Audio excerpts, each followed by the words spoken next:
Кедендік одақ бәсекеге қабілетті отандық тауарлардың экспорттық әлеуетін кеңейтуге мүмкіндік берді. Атыраулық кәсіпкерлердің пікір осыған саяды. Соңғы жылдары Атырау облысы мен Ресей және Беларусь мемлекеттері арасындағы тауар айналым артып отыр. Мысалы, былтырғы қаңтар-ақпан айларында тауар айналым 35 миллион ақш долларын құраса, биылғы жыл басында 50 миллион долларға жақындаған. Ендігі мақсат экспорт салмағын арттыру. Кедендік одақтың артықшылықтарын сезіне бастаған атыраулық кәсіпкерлер туралы әріптесім Базаргүл Нәдірқызы баяндайды.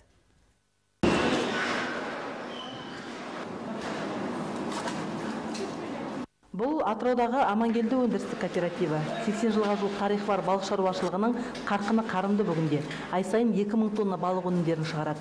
Оның 80%-ы шетелге экспортталады. Жылына 1000 тонна жасаған өнімдеріміз бұрын Россия, Белоруссияға 30% кететін болса, қазір 2013-тен бері көтерілгені 60-70%-ке көтерілді. Қалған 20-30%-тері Украина, басқа да шетелдерге жіберіледі. Құжат рәсімдеуде оңай. Қазақстанның предприятиясына қалай жібереміз? Солайда Россия, Белоруссия елдеріне жіберуге болады сол қағаздармен. Ал 2011 жылы ветеринария талаптарынан сүрінбей өтіп Еуропаға жол ашқан. Бұл балық кәсіпорны қазір ТМД елдермен қатар Еуропаның Германия, Франция, Америка сықылды алпауыт мемлекеттерге қазақ балығын жөнелте бастады. Айтуларынша, европалықтар тарапынан мұздатылған балыққа сұраныс айрықша.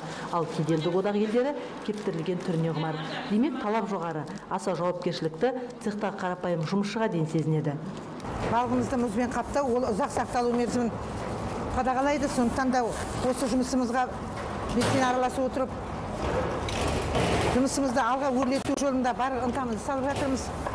Шикізатты өңдейтін заманауи жабдықтар Ресей мен Беларусь елдерінен тасымалданады. Одан өзге Атырауға сүт өнімдері, қара металл, түрлі қазандықтар мен көлік құралдары импортталады. Кедендік одақ Атырау секілді өндірісті аймақ үшін үлкен нарықтың есігін ашты дейді өңірлік кәсіпкерлер палатасының өкілдері. Біріншіден, ол үлкен нарық, 160 миллион халқы бар. Ол бізге үлкен нарық, үлкен мүмкіншілік, ондай ерекше мүмкіншілік айтуға да болады.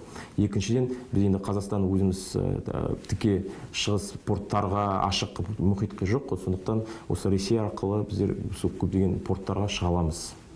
Айтпақшы, бір топ атыраулық кәсіпкер бүгін Беларусь елінің Гомель облысында өтетін экономикалық форумға аттанып кетті. Көрме ауыл шаруашылығы тауарларына бағытталмақ. Оның ішінде Амангелді өндірістік кооперативі де бар. Ол жерде әріптестік туралы жаңа келісімге қол жеткізетіндеріне сенімді.